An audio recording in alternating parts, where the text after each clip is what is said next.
हाय। पिछले वीडियो में हमने बात किया कि यूपीएससी क्यों करना जरूरी है, वाई यूपीएससी, और फिर उसके बाद हमने बात किया कि यूपीएससी का पैटर्न क्या है, एग्जाम कैसे यूपीएससी कंडक्ट कराता है। तो आई होप आप लोगों को क्लियर हो चुका है कि आपको यूपीएससी क्यों करना है, आपके दिमाग में अच्छे से क्लियर हो चुका है वाई यूपीएससी। और उसके बाद की वीडियो में हमने बताया कि यूपीएससी का पैटर्न क्या है, यूपीएससी एग्जाम कैसे कंडक्ट कराता है, प्रीलिम्स क्या है, मेंस क्या है, इंटरव्यूज क्या है।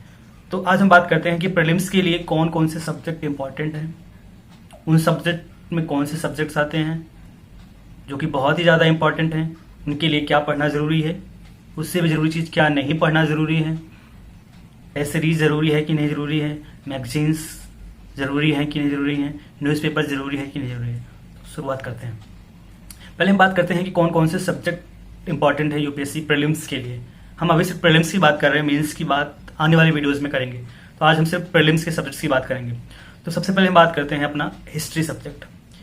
हिस्ट्री सब्जेक्ट को 3 पार्ट में डिवाइड कर रखा गया है यूपीएससी में, एंशिएंट हिस्ट्री, मेडिएवल हिस्ट्री और मॉडर्न हिस्ट्री। एंशिएंट हिस्ट्री जो कि बोल सकते हो आप लोग कि 1200 सेंचुरी से पहले का जो भी हिस्ट्री है इंडिया का, वो एंशिएंट हिस्ट्री में आता है। मतलब मोहम्मद गोरी, तराइन का फर्स्ट जो फाइट हुआ था मोहम्मद गोरी और पृथ्वीराज चौहान के बीच में, तब से लेके मुगल तक, मुगल क्योंकि तुम कह सकते हो कि 17वीं सेंचुरी तक का जो बिटवीन का फेज आता है अराउंड 5 इयर्स का, वो मेडिवल हिस्ट्री होता है।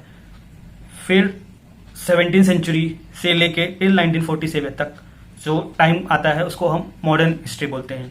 या फिर यहाँ तक कहा जा सकता है कि 1757 प्लासी की लड़ाई से लेके 1947 तक का जो 200 साल अराउंड का जो भी टाइम है उसको हम मॉडर्न हिस्ट्री में काउंट करते हैं। तो ये तो हमने डिसाइड कर लिया कि ये क्या क्या फेज है, एंशिएंट हिस्ट्री क्या है, मॉडर्न हिस्ट्री क्या है एंड मेडिएवल हिस्ट्री क्या है।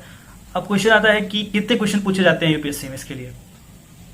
तो पिछले 4-5 साल का पैटर्न ऐसा रहा है कि इन तीनों हिस्ट्री को मिला के अराउंड 10 to 12 क्वेश्चन पूछे जाते हैं यूपीएससी प्रीलिम्स से, जिसमें कि अराउंड 6 to 7 क्वेश्चन जो रहते हैं वो मॉडर्न हिस्ट्री के रहते हैं, रेस्ट 5-6 क्वेश्चन जो है वो मेडिएवल प्लस एंशिएंट के रहते हैं। तो अब इसके लिए पढ़ना क्या जरूरी है। देखो, अगर आपके पास बहुत टाइम है, आप 2 साल 3 साल का प्लान करके बैठो कि पहले 2 साल मैं अच्छे से पढ़ाई करूंगा, या फिर आप कॉलेज में हो अभी, तो मैं आपको सजेस्ट करूंगा कि आप हिस्ट्री के लिए एनसीईआरटी पढ़ सकते हो क्लास 6 to 8। अदरवाइज अगर आपका ऑप्शनल सब्जेक्ट हिस्ट्री नहीं होने वाला है, तो या फिर आपका बहुत ज्यादा इंटरेस्ट हिस्ट्री में नहीं है, आपको सिर्फ एग्जाम क्रैक करने के लिए हिस्ट्री पढ़ना है, तो आई डोंट सजेस्ट कि आप एनसीईआरटी पढ़ो हिस्ट्री की। एंशिएंट और मेडिवल हिस्ट्री के लिए तमिलनाडु बोर्ड की क्लास 11th की हिस्ट्री की बुक जो है वो आप तमिलनाडु बोर्ड की साइट से डाउनलोड कर सकते हो, या फिर ऑनलाइन बहुत सारे फ्री चैनल्स हैं, फ्री वेबसाइट्स हैं जो कि आप वहां से डाउनलोड कर सकते हो। तो एंशिएंट और मेडिवल के लिए आप सिर्फ और सिर्फ तमिलनाडु बोर्ड की क्लास 11 की हिस्ट्री की बुक पढ़ो। उसके बाद हम बात करते हैं मॉडर्न हिस्ट्री की। मॉडर्न हिस्ट्री के लिए आप स्पेक्ट्रम आती है, राजीव अहिर राइटर है उस बुक के, स्पेक्ट्रम बुक आती है हिस्ट्री की, जो कि आप बोल सकते हो काइंड ऑफ बाइबल है, इस मॉडर्न हिस्ट्री का बाइबल है। 99% आपका मॉडर्न हिस्ट्री स्पेक्ट्रम से कवर हो जाता है, रेस्ट 1%, या फिर आपके पास बहुत टाइम है तो उसके लिए आप बिपिन चंद्रा की बुक आती है उसको पढ़ सकते हो। रेस्ट मैं सजेस्ट करूंगा, हिस्ट्री 10 से 12 क्वेश्चन ही आते हैं, तो बहुत ज्यादा वेटेज हिस्ट्री का नहीं है प्रीलिम्स के लिए। और तो मैं सजेस्ट करूंगा कि तमिलनाडु बोर्ड की क्लास 11 की बुक और क्लास स्पेक्ट्रम की बुक फॉर मॉडर्न हिस्ट्री, ये 2 बुक आप अच्छे से पढ़ लो। अच्छे से मतलब मल्टीपल रिविजन, 1 2 3 4 5, जितना रिवीजन करोगे उतना चीजें नहीं मिलेगी, चीजों को कॉन्सेप्ट सोचो। सबसे बड़ी बात क्या है कि जो स्पेक्ट्रम बुक है ना, बहुत अच्छे से लिखी गई बुक, तो आप उसको as a story book, novel, छोटी सी बुक है, उसको एज ए नॉवल बुक आप पढ़ो, वो आपको बहुत इंटरेस्टिंग लगेगी और कहीं ना कहीं उससे सारे क्वेश्चन भी आते हैं। तो ये 2 बुक आप पढ़ लो, हिस्ट्री आपका अच्छे से हो जाएगा। मोस्ट ऑफ द क्वेश्चन आप हिस्ट्री कर लोगे। अगर जो क्वेश्चन बियॉन्ड द सिलेबस या फिर थोड़ा सा टफ आता है उसको आप एलिमिनेशन से कर लोगे। तो हिस्ट्री बहुत ज्यादा प्रॉब्लम प्रीलिम्स के लिए नहीं होती, या फिर ऐसा कुछ क्वेश्चन आएगा जो किसी को भी नहीं पता होगा, उसमें ये तो गेस वर्क करो या तो छोड़ दो। तो हिस्ट्री में बहुत ज्यादा फाइट करने की जरूरत नहीं है। तो हिस्ट्री आप एंशिएंट एंड मेडिएवल के लिए आप तमिलनाडु बोर्ड क्लास 11 की बुक, और मॉडर्न हिस्ट्री के लिए आप स्पेक्ट्रम, दैट सफिशिएंट बुक। उसके बाद हम आते हैं कि पॉलिटी एक ऐसा सब्जेक्ट है जो कि बहुत ही इंपॉर्टेंट है कहीं ना कहीं आपके प्रीलिम्स के लिए, और अगर आप प्रीलिम्स क्लियर करते हो मेंस के लिए भी इंपॉर्टेंट होता है, बट उसके मेंस की बात नहीं करेंगे, प्रीलिम्स की बात करेंगे। तो पिछले 4-5 साल में अराउंड 15 क्वेश्चन और बस सीधे सीधे क्वेश्चन पूछे गए हैं प्रीलिम्स में। उसके लिए सबसे important book, first and last book है लक्ष्मीकांत, पॉलिटी लक्ष्मीकांत बुक आती है। उसको आप जितनी बार पढ़ सकते हो, जितनी बार मतलब 5 6 7 8 जितनी बार, जब तक आप उसको अच्छे से समझ ना जाओ। वो भी पॉलिटी की बाइबल है। अगर आपको लक्ष्मीकांत अच्छे से आती है तो आप 99.99 क्वेश्चन सारे अटेम्प्ट कर लोगे। आपको कोई और बुक पढ़ने की जरूरत ही नहीं है। लोग बोलते हैं कि सोशल साइंस की बुक पढ़ना है, क्लास 11-12 की बुक पढ़ना है, कोई एनसीईआरटी पढ़ने की जरूरत नहीं है। प्रीलिम्स के लिए सिर्फ और सिर्फ लक्ष्मीकांत सफिशिएंट है। पॉलिटी के लिए 15 क्वेश्चन अराउंड हर साल आ रहे हैं पिछले 4-5 साल से। आप 15 के 15 क्वेश्चन पॉलिटी के लक्ष्मीकांत अगर आपको अच्छे से आती है, उसमें बहुत से कॉन्सेप्ट दिया, रनिंग नहीं पढ़ना है उसको, 2 बार 3 बार 4 बार, हर बार कुछ ना कुछ नया मिलेगा। उसमें कुछ इंपॉर्टेंट टॉपिक्स हैं जो हम आगे बात करेंगे, बट अभी फिलहाल के लिए जब हम डिस्कस कर रहे हैं सब्जेक्ट्स की, तो पॉलिटी के लिए सिर्फ और सिर्फ लक्ष्मीकांत आप पढ़ो। हिस्ट्री के लिए तमिलनाडु बोर्ड 11 की, हिस्ट्री में एंशिएंट एंड मेडिवल के लिए तमिलनाडु बोर्ड क्लास 11 की, और मॉडर्न के लिए स्पेक्ट्रम, और फिर उसके बाद हम बात करते हैं पॉलिटी। पॉलिटी के लिए आपको सिर्फ और सिर्फ लक्ष्मीकांत पढ़ना है। 2 सब्जेक्ट हो गया हमारा। तीसरा सब्जेक्ट आता है हमारा इकोनॉमिक्स, इंडियन इकोनॉमी। पिछले 3-4 साल से कहीं ना कहीं एक ऐसा पैटर्न सा बनता जा रहा है कि अराउंड 25% क्वेश्चन इकोनॉमी से आ रहे हैं। इकोनॉमी स्कीम्स, इकोनॉमिक सर्वे, तो अगर पूरा हम बात करें तो इकोनॉमिक्स सब्जेक्ट बनता है, जिससे अराउंड 24 से 25 क्वेश्चन हर साल आ रहे हैं। जो कि अगर आपको कॉन्सेप्ट पता है तो आप 25 के 25 क्वेश्चन कर पाओगे। अगर नहीं पता कॉन्सेप्ट, बहुत सिंपल क्वेश्चन होते हैं। मैं तो ये कहता हूँ कि इकोनॉमी का ऐसा सब्जेक्ट है कि अगर आपको पता है, अगर आपका इकोनॉमी स्ट्रांग है, तो आपको कोई भी प्रीलिम्स क्लियर करने से नहीं रोक सकता। ऐसे अगर लेकिन इकोनॉमिक्स नहीं पता तो 50% चांस आपके कम हो जाते हैं कि आप प्रीलिम्स क्लियर कर पाओगे। तो इकोनॉमिक्स के लिए मैं कोई बुक सजेस्ट नहीं करूंगा। मृणाल सर हैं, शायद आप लोगों ने नाम भी सुना होगा। उनके बहुत सारे वीडियोस भी अलग अलग चैनल पे, उनका खुद एक चैनल है mrunal.org, उस पर उनके हर साल वो वीडियोस डालते रहते हैं पूरा इकोनॉमिक्स का, और पूरा सारे वीडियोस आप उनके देख सकते हो। और उनका हैंडआउट्स, जो कि अगर आप अच्छे से पढ़ते हो तो किसी भी बुक की जरूरत नहीं है आपको प्रीलिम्स क्लियर करने के लिए। तो मैं सजेस्ट करूंगा कि आप इकोनॉमिक्स के लिए सिर्फ और सिर्फ मृणाल सर के मटेरियल से आप पढ़ो अच्छे से। उनकी वीडियो 2 बार 3 बार देख सकते हो तो बहुत अच्छी बात है। टाइम लगता है, बड़े बड़े वीडियोस होते हैं उनके, बट उन अपने वीडियोस में वो करंट अफेयर जो भी इकोनॉमिक्स रिलेटेड होते हैं वो कवर करा देते हैं, और इकोनॉमिक्स सर्वे अच्छे से कराते हैं वो, और रिसेंट 2 साल का जो भी डेवलपमेंट हुआ होता है इकोनॉमिक्स में वो कराते हैं। बाकी जो बेसिक इकोनॉमिक्स है, एग्रीकल्चर है, इंफ्रास्ट्रक्चर है, वो सारे जो चीजें कवर होती है, उसमें अराउंड 28 क्वेश्चंस बनते हैं प्रीलिम्स के लिए, वो सारा बहुत अच्छे से सर कराते हैं। और सबसे अच्छी बात क्या है कि वो प्रीवियस ईयर्स के क्वेश्चंस भी कराते हैं। तो लास्ट 10 ईयर्स के वो यूपीएससी में पूछे गए question, even other UPSC exams like IES या फिर अदर एग्जाम जो यूपीएससी कंडक्ट कराता है, उसमें जो पूछे गए एग्जाम्स क्वेश्चंस होते हैं, उन सारे क्वेश्चंस को सर प्रैक्टिस पढ़ाने के साथ साथ कराते जाते हैं। और उनका हैंड आउट होता है, वो दोनों आप अच्छे से पढ़ लो, 2 बार 3 बार पढ़ लो, आप कोई भी बुक पढ़ने की जरूरत नहीं है। देखो मार्केट में 50 बुक अवेलेबल है, अलग हर कोचिंग वाले अपने अपने बुक्स बना के रखा है। कोई बोलेगा ये बुक पढ़ लो, वो बुक पढ़ लो। यार देखो, अपन को पीएचडी नहीं करना है, अपने को प्रीलिम्स क्लियर करना है। प्रीलिम्स क्लियर करना, मेंस लिखना है, आपको आईएएस बनना है। ये नहीं कि आपको पीएचडी करके फिर एक सब्जेक्ट में पीएचडी कर लो ना, फिर आप क्यों इधर आ गए यूपीएससी में? फिर आराम से पीएचडी करते प्रोफेसर बन जाते, इकोनॉमिक्स के प्रोफेसर बन जाओ, हिस्ट्री प्रोफेसर बन जाओ, क्या जरूरत है आपकी इधर आने की? तो जो बेस्ट मटेरियल्स हैं उनको आप पढ़ो, ज़्यादा मिक्स मत करो। एक मटेरियल को मल्टीपल टाइम्स पढ़ो, बट उसको अच्छे से पढ़ो। तो हिस्ट्री हो गया, पॉलिटी हो गया, इकोनॉमिक्स हो गया। उसके बाद चौथा सब्जेक्ट हमारा आता है इन्वायरमेंट एंड इकोलॉजी। देखो अपना यूपीएससी प्रीलिम्स का जो पेपर होता है वो आईएएस, आईपीएस, फॉरेन सर्विसेज के साथ साथ इंडियन फॉरेस्ट सर्विस जो है उसका भी साथ में, दोनों का कंबाइंड प्रीलिम्स होता है। तो जब से ये दोनों का कंबाइंड प्रीलिम्स हुआ है तब से इन्वायरमेंट, इकोलॉजी और एग्रीकल्चर के काफी सारे क्वेश्चन बढ़ गए हैं, और इनका वेटेज प्रीलिम्स में बढ़ गया है, क्योंकि दोनों को बैलेंस करके इनको पेपर बनाना होता है। तो पिछले 4-5 साल से देखा जाए तो इन्वायरमेंट और इकोलॉजी के अराउंड 17-18 से अराउंड 20 क्वेश्चन हर साल पूछे जा रहे हैं, जो कि बहुत टफ तो नहीं होते, इजी टू मीडियम तक होते हैं। टफ 1-2 क्वेश्चन होते हैं, बाकी इजी टू मीडियम क्वेश्चन होते हैं। तो उनको आप पढ़ने अच्छे से कर लो। तो उसके लिए आपको करंट 50% उसमें करंट्स होता है, तो आप करंट की हम बाद में बात करेंगे। और अगर हम कोर की बात करें तो शंकर आइस करके बुक आती है, शंकर आइस करके बुक आती है इन्वायरमेंट इकोलॉजी, बहुत अच्छी बुक है, उसको आप अच्छे से पढ़ो। और उसमें पीछे दिया गया है बहुत सारे वर्ल्ड के ऑर्गेनाइजेशन, लाइक बहुत सारे प्रोटोकॉल्स, मॉन्ट्रियल प्रोटोकॉल का हुआ, और अलग अलग जो कन्वेंशन हुए, रामसर कन्वेंशन हो गए, सारी चीज़ें जो मतलब रिपीटेड क्वेश्चन है ना, वो पीछे दे रखा है उन्होंने, उसको बहुत अच्छे से आप पढ़ोगे। और स्टार्टिंग में इकोलॉजी के जो कॉन्सेप्ट दिए हैं उसको शंकर आइस से अच्छे से आप पढ़ो, 2-3 बार बुक पढ़ो, अच्छे से, बहुत अच्छी बुक है, आपको बहुत अच्छे से समझ में आएगा। बाकी करंट की चीज़ अभी हम बात बताएंगे कि इन्वायरमेंट के लिए करंट कैसे पढ़ा जाए। तो अपना हो गया economics, Indian polity, history, environment and ecology हो गया। उसके बाद आता है आर्ट एंड कल्चर। पिछले 4-5 साल में देखा गया है कि जैसे मोदी गवर्नमेंट आई है तब से चीजें थोड़ा कल्चर को लेकर ज्यादा एक्साइटेड है अपना यूपीएससी। तो हर साल करीब 4 से 5 या 6 क्वेश्चन आर्ट एंड कल्चर से आते हैं। तो उसके लिए आपको कुछ भी पढ़ने की जरूरत नहीं है, सिर्फ एक बुक है नितिन सिंघानिया की, art and culture, Nitin Singhania book आती है, वो आप अच्छे से पढ़ो, बहुत ही अच्छी बुक है। इवनली नॉट फॉर यूपीएससी और किसी भी एग्जाम के लिए बहुत अच्छी बुक है, उसमें बहुत अच्छे से बताया गया है। इवनली नितिन सिंघानिया 2012 बैच के आईएएस ऑफिसर हैं, तो उन्होंने अपने एक्सपीरियंस की बेसिस पे बहुत अच्छे से नोट्स टाइप की बुक बनाई है। तो आप उसको एक बार रनिंग में पढ़ लोगे ना, तब भी आपको बहुत सारे क्वेश्चन बन जाएंगे। या फिर आपके पास बहुत ज़्यादा टाइम है तो आप क्लास 11 की फाइन आर्ट्स की बुक पढ़ सकते हो, बट अगर आपके पास एक्स्ट्रा टाइम है, otherwise Nitin Singhania art and culture best है, उसको आप पढ़ो, 5-6 क्वेश्चन स्टिक हो जाएगा। उसके बाद आता है ज्योग्राफी।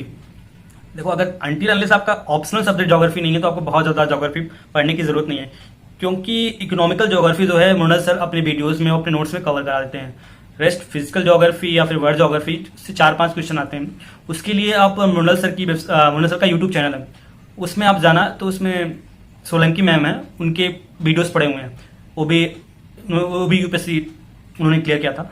तो वो बहुत अच्छे से उन्होंने कोर कॉन्सेप्ट लाइक बोल सकते हो, आपके जो कोर कॉन्सेप्ट होते हैं ज्योग्राफी को, वो अच्छे से उन्होंने बहुत अच्छे से एक्सप्लेन किया है। जैसे आप करंट चीजें जो हैं तो आपका करंट से या फिर इकोनॉमिक मॉडल सर कवर करा ही दे रहे हैं, तो आप वो कर लो। और अगर आपके पास टाइम है तो उस चीज को रिकॉल करने के लिए क्लास 11th की, स्पेशली 11th की अच्छे से आप एनसीईआरटी की बुक पढ़ लो। इसके लिए मैं सजेस्ट करूंगा क्लास 11 की एनसीईआरटी। क्लास 12 की एनसीईआरटी जो है इकोनॉमिकल है, वो चीज सर ऑलरेडी बता चुके हैं सर, तो बहुत ज्यादा उसको पढ़ने की जरूरत नहीं है। ये चीजें हो गई। तो अगर बात की जाए हिस्ट्री के लिए, एंशिएंट मेडिवल के लिए आप तमिलनाडु बोर्ड, ये क्लास 11 की बुक। मॉडर्न हिस्ट्री के लिए स्पेक्ट्रम। उसके बाद पॉलिटी की बात करें तो लक्ष्मीकांत। उसके बाद इकोनॉमिक्स की बात करें तो मृणाल सर के वीडियोज, उनका हैंड आउट। उसके बाद art and culture Nitin Singhania की बुक। उसके बाद environment and ecology Shankar IAS. उसके बाद बचता है अपना subject science and tech. Science and tech के लिए अगर आप साइंस बैकग्राउंड से हैं तो आपको बेसिक साइंस पता है, लाइक ऑब्वियसली क्लास 10 तक की बेसिक साइंस, बट अभी ज्यादा क्वेश्चन उससे बनते नहीं है, 2 या 3 क्वेश्चन ही बनते हैं। लाइक बेसिक न्यूटन्स लॉ क्या है, ये सब स्टेट लेवल के क्वेश्चन है। यूपीएससी ऐसे क्वेश्चन पूछती नहीं है, तो उसके लिए आपको देखो साइंस एंड टेक करना है आपको, एनवायरमेंट एंड इकोलॉजी और करंट, ये 3 चीजें हैं। इन 3 चीजों को आप अच्छे से कवर करने के लिए last 1 year, at least 1 year, actually 1+1 around 2 years के करंट अफेयर पूछे जाते हैं। और कहीं ना कहीं स्टैटिक प्लस करंट अफेयर जो मिक्स करके होता है, उनका weightage 40 to 50% on an average पिछले 4-5 साल में देखा गया है। डायरेक्ट करंट का भी क्वेश्चन नहीं होता, डायरेक्ट स्टैटिक का भी क्वेश्चन नहीं होता। कुछ करंट के क्वेश्चन डायरेक्ट होते हैं, कुछ स्टैटिक के डायरेक्ट क्वेश्चन होते हैं, बट कुछ मिक्स क्वेश्चन होते हैं, वो अराउंड 40 to 50% होते हैं, जो कि पिछले 4-5 साल में कभी ज्यादा कभी कम क्वेश्चन, बट एक एवरेज पैटर्न देखा गया अराउंड 50% क्वेश्चन दोनों मिक्स होते हैं, स्टैटिक प्लस करंट्स। तो उसके लिए आप 1+1 अराउंड 2 ईयर्स के आप अच्छे से कोई मैगजीन पकड़ लो। मैगजीन मतलब जैसे विजन आईएएस की आती है मैगजीन, उसको एटलीस्ट 2 ईयर्स, मतलब सपोज करो आपका मेन एग्जाम होने वाला है, तो प्रीलिम्स जब सपोज करो आपका 2021 में प्रीलिम्स होने वाला है, या फिर जो भी है, अभी कोरोना का बात चल रहा है तो हम इस साल को तो नहीं ले रहे हैं आइडियल, बट अगर हम आइडियल लें तो मई में आपका एग्जाम होने वाला है, तो -2 ईयर्स। तो लास्ट 2 ईयर मई तक के जो भी आपके करंट अफेयर्स हुए हैं उनको अच्छे से आप पढ़ो। करंट अफेयर अच्छे से पढ़ोगे तो उसमें एक न्यूज एंड शॉर्ट्स होती है, वो प्रीलिम्स के लिए होती है, बट उसके सब्जेक्ट वाइज भी दे रखा होता है उन्होंने, जो कि अच्छे से कवर कर रखा होता है उन्होंने हर मंथ का। तो आप अच्छे से उसको पढ़ो, मल्टीपल टाइम्स रिवाइज करो, 2 टाइम 3 टाइम्स। उससे क्या होगा, आपके साइंस एंड टेक के क्वेश्चन बनने शुरू हो जाएंगे, इन्वायरमेंट एंड इकोलॉजी क्वेश्चन बनने शुरू हो जाएंगे, स्टैटिक्स प्लस करंट अफेयर्स के जो क्वेश्चन मिक्स आ रहे हैं वो बनने शुरू हो जाएंगे, और उसके बाद आपके जो एक्चुअल करंट अफेयर्स के क्वेश्चन आते हैं वो बनने शुरू हो जाएंगे। अभी क्वेश्चन ये आता है कि मैगजीन क्यों पढ़ें, न्यूज़पेपर तो हम पढ़ रहे हैं। देखो, मैं स्ट्रांगली बोलता हूँ कि आपको न्यूज़पेपर पढ़ने की ज़रूरत नहीं है। न्यूज़पेपर पढ़ने की ज़रूरत नहीं है। बोलो क्यों? यार पहली चीज़ तो 15-16 पेज 18 पेज का न्यूज़पेपर होता है, उसको अगर आप अच्छे से पढ़ते हो, सब कुछ कवर कर लिया, आज क्या हुआ है, मेरे देखा जाए यूपीएससी पर्पज से क्या हुआ है, सब कुछ कवर करने बैठोगे तो आपका 1 घंटे से 1.5 घंटा कम से कम जाएगा, राइट। मतलब महीने के आप अराउंड 35 आवर्स हो गए, 35 to 40 आवर्स हो गए, ठीक है। तब भी आप सब कुछ तो कवर नहीं कर पाओगे, क्या इंपॉर्टेंट है क्या इंपॉर्टेंट नहीं है, वो चीज़ समझने में आपको 6 महीने से साल भर लग जाएंगे, क्या चीज़ इंपॉर्टेंट है क्या चीज़ इंपॉर्टेंट नहीं है। अगर कोई आपको गाइड भी कर रहा है तभी आपको समझने में साल भर लग जाएंगे। या फिर अभी तो नया ट्रेंड शुरू हो गया है कि बहुत बड़े बड़े कोचिंग इंस्टीट्यूट वाले हैं या फिर बहुत सारे यूट्यूब चैनल से पर डे का न्यूज़ का वीडियो 10 मिनट 15 मिनट आधे घंटे का वीडियो बनाते हैं, उसके बाद वो आपको बताएंगे कि आज क्या हुआ क्या हुआ क्या हुआ, आपको न्यूज़पेपर पढ़ने की जरूरत नहीं, वो एनालिसिस समरी बताती है न्यूज़ की। उसको भी मैं सजेस्ट नहीं करूंगा अनटिल अनलेस अगर आपके पास बहुत ज़्यादा टाइम ना हो। अगर आपके पास बहुत ज़्यादा टाइम है और बहुत डीपली आप सोच रहे हो कि प्रीलिम्स मेंस एक साथ करना है सब कुछ, तो बायजूस चैनल है, उसका डेली का अराउंड 30 मिनट्स का करंट अफेयर का जो डेली का होता है न्यूज़ द हिंदू का, वो एनालिसिस बताते हैं, वो काफ़ी अच्छे से बताते हैं। अगर आपके पास एक्स्ट्रा टाइम है तो आप वो देख सकते हो। अदरवाइज मैं सजेस्ट नहीं करूंगा आप न्यूज़पेपर पढ़ो। इवन मंथली मैगजीन्स आती हैं, उनको आप मल्टीपल टाइम्स रिवाइज करो। देखो, हम न्यूज़पेपर पढ़े, मेहनत करें, उसमें नोट्स बनाएं, क्या इंपॉर्टेंट है क्या इंपॉर्टेंट नहीं है, बहुत सारी चीज़ें हम कवर भी नहीं कर पाए, उससे बेस्ट है ना हर मंथ बड़े बड़े कोचिंग इंस्टीट्यूट वाले हैं, फ्री ऑफ कॉस्ट आपको इंटरनेट पे मैगजीन्स मिल जा रहे हैं, उनको मल्टीपल टाइम्स पढ़ो। जो कुछ भी इंपॉर्टेंट है उसके लिए, जो कुछ भी इंपॉर्टेंट है आपकी यूपीएससी एग्जाम, प्रीलिम्स मेंस दोनों के लिए इंपॉर्टेंट है, सब कुछ उस मैगजीन में देके रखा आता है। तो क्यों आप टाइम अपना 40 घंटा महीने का बर्बाद करोगे न्यूज़पेपर पढ़ने में? क्या जरूरत है आपको क्या जरूरत है जानने की क्या हो रहा है देश में? फालतू की चीजें जो आप काम की चीजें सिर्फ मैगजीन में देख रखी है, उस मैगजीन को आप अच्छे से मल्टीपल टाइम रिवाइज करो। आप सब कुछ साइंस टेक पूरा हो जाएगा आपका, ज्योग्राफी पार्ट कवर हो जाएगा, इन्वायरमेंट का हो जाएगा, पॉलिटी, इकोनॉमिक्स, जितने भी आपके करंट के टॉपिक हैं, डायनेमिक टॉपिक, सब कुछ उसमें अच्छे से मैगजीन में। अब न्यूज़पेपर पढ़ने बैठोगे तो आपका नहीं कवर होने वाला वो चीज़, और फिर आपको एंड ऑफ द डे आपको मैगजीन पढ़नी ही पड़ेगी, जो क्वेश्चन मैगजीन से ही बनते हैं। ठीक है, सीधे सीधे क्वेश्चन हो रहेंगे, कॉन्सेप्ट रहेंगे, आपका कॉन्सेप्ट बिल्डअप होगा, सब चीज़ वो मैगजीन से ही बनने वाला है। तो मैं सजेस्ट नहीं करूंगा कि आप, शायद थोड़ा सा ऑकवर्ड लगेगा, बहुत सारे लोग सजेस्ट करते हैं कि न्यूज़पेपर पढ़ना चाहिए, उससे वो कैब स्ट्रांग होती है, आपका मीन्स राइटिंग स्किल स्ट्रांग होती है, आपका अपना व्यू बनता है। अरे देखो, अपने को एग्जाम क्लियर करना है, क्या बनता है क्या नहीं बनता वो अलग चीज़ है। अपन को जाके न्यूज़ चैनल पे डिबेट नहीं करना कि ये क्यों हुआ, ये कैसे हो गया। अपने को 250 वर्ड्स के मीन्स की आंसर राइटिंग करना है, वो मैगजीन में बहुत अच्छे से देके रखा होता है। ऊपर से आप स्टैटिक पढ़ रहे हो, प्रिपरेशन अच्छे से कर रहे हो, तो अपने आप से 250 वर्ड्स के आपके क्वेश्चन बन जाते हैं। तो आपको ज़्यादा उसमें लंबे लंबे ट्यूटोरियल 2-2 घंटे का पढ़ने का जरूरत नहीं है। आपको इस चैनल पे देख लो कि ये समरी, उस चैनल पे समरी, ये डिबेट, और फालतू वेस्टेज ऑफ टाइम। मैं बोल रहा हूँ ना, जितने कम से कम आप मटेरियल रख सकते हो अपने पास, उतना कम से कम रखो। मल्टीपल टाइम रिवाइज करो, रिवाइज करो, रिवाइज करो, रिवाइज करो। ठीक है, अभी अपन ने बात कर लिया कि सब्जेक्ट्स क्या क्या हैं, कौन कौन सी बुक्स पढ़नी है, करंट अफेयर कैसे पढ़ना है। अब एक या दो पढ़ सकते हो, आपका एक्स्ट्रा टाइम है तो बहुत सारे कोचिंग इंस्टीट्यूट लाइक इनसाइट हो गया, वजीराम हो गया, ये लोग फ्री ऑफ कॉस्ट प्रीलिम्स के लिए मैगजीन निकालते हैं। अराउंड इनके 150-250 क्वेश्चन होते हैं, 100 पेजेस के इनके मैगजीन होते हैं। आप आराम से 3-4 घंटे में बैठ के पूरा 6 महीने का करंट रिवाइज कर सकते हो प्रीलिम्स बेसिस पे। और बाकी विजन तो आप अच्छे से फॉलो कर रहे हो, 2 साल 1.5 साल का, एटलीस्ट 1.5 ईयर्स का तो आप विजन फॉलो करो अच्छे से। अगर पास टाइम है तो 2 साल का अच्छे से विजन का जो मैगजीन आता है उसको हर मंथ का मैगजीन अच्छे से फॉलो करो। डेली बेसिस पे करंट अफेयर पढ़ना ये सब इतना टाइम नहीं, क्योंकि रीजन क्या है ना कि मैक्स टू मैक्स 2 क्वेश्चन बनेगा हर महीने के करंट अफेयर से। तो इतना क्यों दिमाग में खिचड़ी रखना, ये हुआ था वो हुआ था। अभी कोरोना को उठा लो, कोरोना कब से चल रहा है? फरवरी से चल रहा है। फरवरी क्या, न्यूज में तो आना शुरू हो गया था जनवरी से, तब से लेके जुलाई 7वां महीने चल रहा है। कुछ ना कुछ आ रहा था। कोरोना ही फॉलो करते बैठोगे क्या? आएगा क्या? मैक्स मैक्स एक क्वेश्चन आ जाएगा प्रीलिम्स में, एक क्वेश्चन मेंस में आएगा, मैक्स टू मैक्स। उसके लिए बाकी चीजें भी तो पढ़ना है ना। आपका 7-8 सब्जेक्ट है जो कि स्कोरिंग है आपके लिए, उनको पढ़ना है। एक्स्ट्रा टाइम है तो मेंस की प्रिपरेशन करो या कुछ और अच्छे से करो। करंट पे इतना क्यों टाइम देना? वालों ने इतने बड़े बड़े लोगों को बिठा के रखा है, वो पूरा अच्छे से मटेरियल बना रहे हैं ना। मटेरियल अच्छा है तभी तो चल रहा है ना। ये तो मैं या फिर कोई क्यों प्रेफर करता हूँ उस मटेरियल को? तो बेस्ट है कि आप विजन के मटेरियल को बहुत अच्छे से पढ़ो। इस तरीके से मैं एक बार लास्ट में फिर से आपको समरी बता देता हूँ। हिस्ट्री का मेडिवल और एनसीएंट के लिए आप तमिलनाडु बोर्ड क्लास 11th की बुक पढ़ो अच्छे से। मल्टीपल रिविजन्स, मॉडर्न हिस्ट्री के लिए स्पेक्ट्रम मल्टीपल रिविजन। उसके बाद पॉलिटी के लिए आता है लक्ष्मीकांत बाइबल बुक, अच्छे से पढ़ो उसको, मल्टीपल टाइम्स पढ़ो। उसके बाद इकोनॉमिक्स के लिए मुंडल सर के वीडियोस अगर आपको मिल जाते हैं या फिर कहीं से आप ले सकते हो, बहुत जगह अवेलेबल है, वहाँ से उनके वीडियोस पढ़ो, वीडियोस देखो, उनके हैंडआउट्स अच्छे से पढ़ो। उसके बाद आर्ट एंड कल्चर के लिए नितिन सिंघानिया की बुक पढ़ो अच्छे से। उसके बाद आता है ज्योग्राफी के लिए मुंडल सर की साइट पे अच्छे से दे रखा है वीडियोस सोलंकी मैम के, उसको अच्छे से आप देखो। और क्लास 11-12 अगर आपको टाइम मिलता है तो एटलीस्ट क्लास 11 की एनसीईआरटी ज्योग्राफी के लिए अच्छे से पढ़ लेना, वो अच्छी बुक है। उसके बाद आता है science and take current affair. उसके लिए आप विजन को अच्छे से 2 साल के विजन अच्छे से पढ़ो। ज़्यादा न्यूज़पेपर पढ़ना ये सब पढ़ना वहाँ पीएचडी नहीं करना है यार। क्या है यार, एक थोड़े से रिसोर्स होते हैं, उस पर आपको सब कुछ पूरा जिला मैनेज करना होता है। तो कम चीज़ें पढ़ो, उसको इंप्लीमेंट करो। मल्टीपल रिविजन्स समझ रहे हो आप? 10 बुक पढ़ के यहाँ से वहाँ से आगे कोई जरूरत नहीं। हाँ, उसके बाद लास्ट एंड सबसे इंपॉर्टेंट चीज़ है, आप टेस्ट सीरीज करना शुरू कर दो प्रीलिम्स के लिए। कहीं ज्वाइन मत करो कि 10,000 5,000 रुपए देके ये टेस्ट सीरीज विजन की ज्वाइन कर लो, वाजीराम की ज्वाइन कर लो, फोरम की, कहीं ज्वाइन करने की जरूरत नहीं। हर जगह फ्री ऑफ कॉस्ट नेट पे आप थोड़ा सा एफर्ट डालोगे तो सारे test series free of cost आपको मिल जाएंगे। उनको डाउनलोड करो। ये मत सोचो कि जब प्रीलिम्स एग्जाम आएगा तब मैं करूँगा, नहीं हो पाता, किसी का नहीं होता। और अच्छे से डाउनलोड करो उनको। और एक चीज़ और, कोई एक टेस्ट सीरीज मत फॉलो करो, एटलीस्ट 2 या 3 कोचिंग इंस्टीट्यूट के आप टेस्ट सीरीज फॉलो करो। क्योंकि क्या होता है ना, कोई कोचिंग इंस्टीट्यूट जो है वो बेसिक लेवल से बनाता है और हाई लेवल तक टेस्ट बनाते जाते हैं सब्जेक्ट वाइज, फिर उसके बाद मिक्स करके होल सिलेबस का बनाते हो। बट 10 लोगों की टीम, 15 लोगों की टीम होती है जो टेस्ट बनाते हैं, तो उनका अलग पॉइंट ऑफ व्यू होता है। वो बनाते कौन है? हम जैसे, आप जैसे लोग होते हैं, कोई प्रिपरेशन कर रहा है, कोई सक्सेसफुल हो गया, वो लोग टेस्ट सीरीज बनाते हैं। वो उन 10 लोगों का पॉइंट ऑफ व्यू बेसिस से बनता है। बट अगर आप किसी और कोचिंग इंस्टीट्यूट, किसी और कोचिंग, मतलब 3 कोचिंग इंस्टीट्यूट की आप test series, around 50-60 test series आप जो मतलब सॉल्व करते हो, तो आपका क्या होता है ना, अलग अलग लोगों के करीब 50-60 लोगों के थॉट प्रोसेस के हिसाब से आपके दिमाग में क्वेश्चन बनने शुरू हो जाते हैं। तो उससे क्या होता है कि पहली चीज़ तो आप बहुत सारी चीज़ें, आपने कोई भी चीज़ आप एक बार पढ़, स्पेक्ट्रम आपने पढ़ लिया, 2 बार पढ़ लिया, बहुत चीज़ें मिस हो जाती हैं, हर चीज़ नहीं याद रहता।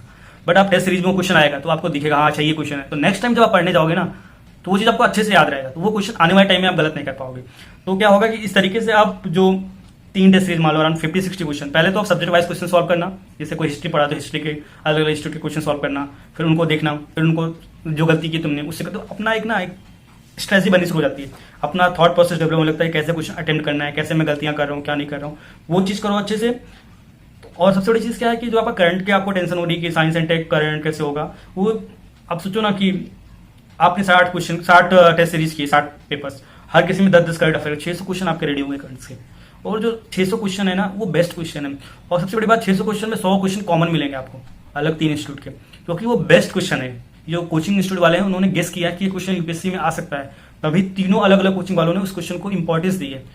तो इस तरीके से आपके अंदर ना एक वो स्किल डेवलप हो जाएगी, ये क्वेश्चन अलग है, इनको तो मुझे गलत करना ही नहीं है। ये कॉन्सेप्ट को जरूरी नहीं है सेम क्वेश्चन यूपीएससी पूछते, बट वो कॉन्सेप्ट पे डेफिनेटली क्वेश्चन आता है। जो मैं आपको स्टार्टिंग में बात किया था प्रीवियस वीडियो में कि 40 क्वेश्चन जो लोग साल भर सीरियस होकर तैयारी करते हैं, उनके 40 क्वेश्चन तो सही हो जाते हैं, रेस्ट 60 क्वेश्चन की लड़ाई होती है। तो इस तरीके से आप जो प्रीवियस ईयर्स के क्वेश्चन का ये प्रीवियस ईयर, तो अभी मैं बात करता हूँ कि टेस्ट सीरीज के जो क्वेश्चन आपने किए हैं उनको अगर अच्छे से आप कर लोगे, तो सोचो ना 50 टेस्ट सीरीज है तो 50 × 100 5000, 1000 क्वेश्चन तो काम के मिलेंगे। अगर वो 1000 क्वेश्चन अच्छे से तुम कर लेते हो, सब क्वेश्चन अच्छे नहीं होते ऑब्वियसली, कोई भी इतना बेस्ट क्वेश्चन नहीं दे सकता, बट 1000 क्वेश्चन आपको अच्छे मिल जाएंगे। 1000 क्वेश्चन में आपको कुछ क्वेश्चन तो कॉन्सेप्ट यूपीएससी में फंस जाएगा, जो 40 क्वेश्चन की बात कर रहा था वो फंस जाएगा। तो आप उससे क्या होगा कि आपकी टेस्ट स्किल डेवलप हो जाएगी। बाद में रखोगे तो बाद में कभी नहीं आता। बात का किसी का आज तक बात का हुआ है? कुछ क्या हो गया हो ना 20-25 साल के ग्रेजुएशन करके आए हो ना, कहाँ किसी का आज तक हुआ कि जब कॉलेज में एग्जाम होता है सुबह तक सब खत्म करते हैं, 2 यूनिट रह जाती थी ना, तो वही चीज़ है ना, किसी का भी नहीं हो पाता कंप्लीट। तो टाइम है अभी, अच्छे से आप उसको मेहनत करके अच्छे से करते जाओ, उसको अच्छे से एनालिसिस करते हो, जो इंपॉर्टेंट चीज़ें हैं उसको नोट करते जाओ। अगर आपको टाइम मिलता है तो आप कोशिश करो जो मटेरियल डाउनलोड करो उसके प्रिंट आउट निकाल लो, और प्रिंट आउट को एज एग्जाम जो होता है टाइम पूरा 2 घंटे का एग्जाम है, सब जो भी आपका टाइम कोशिश करो मॉर्निंग 9:30 का टाइम जो होता है एग्जाम का, बट आपका जैसा भी शेड्यूल हो उस हिसाब से आप उस शेड्यूल पे एग्जाम दो, 2 घंटे में एग्जाम खत्म करना, उसके बाद उसको अच्छे से एनालिसिस करना है। उसी अलग से नोट्स बनाने की जरूरत ही नहीं ना, उसी पेपर में ही नोट्स बनाते जाओ, ये चीज़ इंपॉर्टेंट, ये चीज़ आया करके। लास्ट में अगर आपने रिवीजन का टाइम है तो आप जैसे हिस्ट्री का टेस्ट है उसको अलग करके फटाफट करके 2 घंटे में आपका अच्छे से रिवीजन हो जाएगा, पूरा सिलेबस का अच्छे से रिवीजन हो जाएगा। इस तरह आप प्रीलिम्स से पहले ना बहुत जल्दी से कोर्स आपको जो ना एक दिन में पूरा रिवाइज कर लोगे, और क्या इंपॉर्टेंट है क्या इंपॉर्टेंट नहीं है उस चीज़ से आपका हो जाएगा। और क्या होगा इससे साथ में आप सब्जेक्ट वाइज जब पढ़ाई कर रहे हो तो टेस्ट के साथ साथ आप प्रीवियस ईयर जो यूपीएससी के लास्ट 10 ईयर्स के क्वेश्चन पूछे गए हैं उनको आप साथ में करते जाओ। बाद में टाइम नहीं मिलेगा यार, बाद में रिवीजन कर लेना ना कॉन्सेप्ट के साथ। अभी आप एक बार कर दो तो फिर उसके बाद एग्जाम से 15 दिन पहले या 1 महीना टाइम बचेगा, तब आप सारे जो अपने टेस्ट सीरीज सॉल्व कर रखे हैं, प्रीवियस सॉल्व कर रखे हैं, आपको बुक पढ़ने की जरूरत ही नहीं उस टाइम पे, सारा आप ऐसे से पढ़ते जाओगे ना, सब चीज़ें रिकॉल होती जाएंगी। तो आपके जो 40 से 50 क्वेश्चन तो अपने आप बन जाएंगे एग्जाम में। प्लस 50 की लड़ाई है ना, अपने को 65 क्वेश्चन 60 क्वेश्चन ही सही करने हैं ना, बाकी तो सही करने ही नहीं है। तो वो चीज़ आप अच्छे से मेहनत करो, आप चीज़ें टेस्ट सीरीज अभी से सॉल्व करना शुरू कर दो, धीरे धीरे चीज़ें आपके अंदर खुद है किसके डेवलप हो जाएगी कि अच्छा ये क्वेश्चन है, ये तो क्वेश्चन जब सॉल्व करने बैठो दिमाग में बैठो क्या नहीं करना है, क्या गलत है, पहले चीज़ें गलत वाली चीज़ों को हटाओ, सही तो अपने आप आपको आंसर मिल जाएगा। यूपीएससी एग्जाम क्वेश्चन पूछता है ना तो बहुत ट्रिक्स देते हैं, वो सबके लिए एग्जाम कराते हैं यार, वो सिर्फ कोचिंग इंस्टीट्यूट वाले जो 2-2 लाख 3-3 लाख रुपए देके एडमिशन लिया उनके लिए नहीं कराते हैं, वो सबके लिए एग्जाम कराया। उनको ऑफिसर चाहिए जो अपना दिमाग अच्छे से यूज करके फोकस होकर चीज़ें सॉल्व कर सके, उनको किताबी कीड़ा या फिर वो चीज़ नहीं चाहिए ना उनको। तो वही चीज़ मैं आपको बोल रहा हूँ, अच्छे से आप टेस्ट सीरीज दोगे तो आपके अंदर खुद स्किल डेवलप हो जाएगा, चीज़ें कैसे एलिमिनेट करनी है, क्या सही पढ़ना है क्या नहीं पढ़ना। प्रीवियस ईयर 10 साल करोगे खुद ही आपके अंदर डेवलप हो जाएगा कि क्या सब्जेक्ट इंपॉर्टेंट है, क्या टॉपिक्स इंपॉर्टेंट है, उनको अच्छे से पढ़ के जाओ। इस तरह आपके 50 क्वेश्चन अराउंड प्रीलिम्स में बन जाएंगे। बाकी 50 क्वेश्चन में आपको 50 से 50 थोड़ी सही करने हैं, 20 क्वेश्चन और सही करने हैं, बस खत्म, आपका प्रीलिम्स क्लियर हो गया। इतना लोड लेके कि यार नहीं यार ये बुक पढ़ लूँ, वो बुक पढ़ लूँ, एनसीईआरटी 4 बार रिवीजन कर लूँ, इस कोचिंग का इंस्टीट्यूट का देख लूँ, डेली न्यूज़ समरी देख लूँ, हिंदू भी पढ़ लूँ, ये भी पढ़ लूँ। भाई इंसान हो, मशीन नहीं हो, कम पढ़ो, अच्छे से पढ़ो। जो लोगों के अंदर है ना कि बना रखा है कि 15-15 घंटे पढ़ना पड़ता है, इस जो टॉपर्स होते हैं ना वो 5-6 घंटे मैक्सिमम 10 घंटे पढ़ते हैं बस। घंटे से मतलब नहीं है यार, कोई चीज़ एक बार पढ़ो, अच्छे से पढ़ो, समझ में जाओ, कभी गलती ना कर पाऊँ। और चीज़ें भूलती भी यार, मल्टीपल रिवीजन जरूरी, इसलिए तो कम से कम कंटेंट रखो ना। एक बुक स्पेक्ट्रम है, उसको आप 3-4 बार पढ़ सकते हो। अभी तुम एनसीईआरटी भी पढ़ना है, स्पेक्ट्रम भी पढ़ना है, ये भी कोचिंग इंस्टीट्यूट का मटेरियल पढ़ना है, सर के नोट्स पढ़ने हैं, 4 चीज पढ़ने बैठोगे तो 4 चीजें एक बार पढ़ोगे या एक चीज 4 बार पढ़ोगे, ज्यादा अच्छे से चीज समझ आएगी ना। जो चीज 4 बार पढ़ रहे हो सेम चीज, तो वही चीज है ना, कॉन्सेप्ट डेवलप करना है। सीधा सीधा क्वेश्चन उठ के नहीं आने वाला, वो 20-30 क्वेश्चन होंगे, वो सबको आएंगे, उससे आपका कुछ नहीं होने वाला। 70 क्वेश्चन के लिए आपको खुद का दिमाग डेवलप करना पड़ेगा। जो लोग क्वेश्चन गलत कर रहे हैं उसको आपको सही करना पड़ेगा, तब आप कंपटीशन में आगे आओगे ना यार। 10 सोचो ना, 10 लाख लोगों में 10,000 लोग भी नहीं सिलेक्ट होते प्रीलिम्स के लिए, प्रीलिम्स के बाद मेंस के लिए। चीज़ आपको डेवलप करना पड़ेगा अच्छे से। अभी से बुक्स जो बताया उसको आप अच्छे से बुक्स पढ़ो, मल्टीपल रिविजन्स करो, टेस्ट सीरीज डाउनलोड कर लो। अभी से जो अभी इनका प्रीलिम्स आने वाला है, 4 अक्टूबर डेट है, उनके लिए तो मैं ये बोलूँगा कि अभी सारे पड़े हुए हैं, फ्री वेबसाइट बहुत सारे, वहाँ सारे डाउनलोड करो, प्रिंट आउट निकालो या फिर जैसे आपके पास लगे, अच्छे सारे टेस्ट सीरीज सॉल्व कर डालो। उसको बहुत फायदा देने वाला, आपको एक आध दिन बोर सा लगेगा, बट आप 4-5 टेस्ट सीरीज दे लोगे ना, 4-5 टेस्ट, तो आपको लगेगा ये चीज़ तो रिपीट हो रही है। वो रिपीट इसलिए हो रही है कि वो चीज़ें इंपॉर्टेंट है, बट अगर आप टेस्ट सीरीज नहीं दोगे ना तो वो चीज़ें आपको पता नहीं चलेगा क्या इंपॉर्टेंट है क्या नहीं इंपॉर्टेंट, आप फालतू चीज़ें पढ़ते जाओगे। और जो 2021 या 22 में जो एग्जाम देने वाले हैं उनके लिए मैं बोलूँगा वो भी अभी कुछ टेस्ट सीरीज जो प्रीवियस ईयर्स वाली उनको डाउनलोड कर लें, अच्छे से सॉल्व करते जाए उनको साथ में। प्रीवियस ईयर यूपीएससी के जो क्वेश्चन हैं पहले उनको ना करें, पहले आप बुक्स अच्छे से पढ़ो, क्योंकि आप एकदम फ्रेशर्स हो, नए बैच वाले जो लोग हैं। तो जो मैंने आपको स्टैंड बुक्स बताई उनको अच्छे से आप पढ़ो, उसके बाद साथ ही साथ में प्रीवियस ईयर करते जाओ, जहाँ फंसते हो फिर से बुक्स में देखो, थोड़ा बहुत गूगल की हेल्प लो, चीज़ें करते जाओ यार। चीज़ रॉकेट साइंस नहीं है, लोग करते हैं ना यार, 6-6 महीना पढ़ के यार लोग टॉप 10 में आ जाते हैं, आसमान से थोड़े आते हैं। बट उनको फोकस रहता है करना है, उनको वाई पता रहता है, उनको पता रहता है कैसे करना है, वो चीज़ आप अच्छे से अपने आप डेवलप करो। इसके डेवलप होते अपने आप हो जाता है यार, कोई बड़ा चीज़ नहीं है। बाकी आप लोग मेहनत करो, सबका होता है, बस किसी का फर्स्ट अटेम्प्ट होता है, किसी का सेकंड अटेम्प्ट में होता है, सबका। अगर आप डेडिकेटेड हो तो अपने अंदर विल पावर स्ट्रॉन्ग रखो। बाकी ऑल द बेस्ट।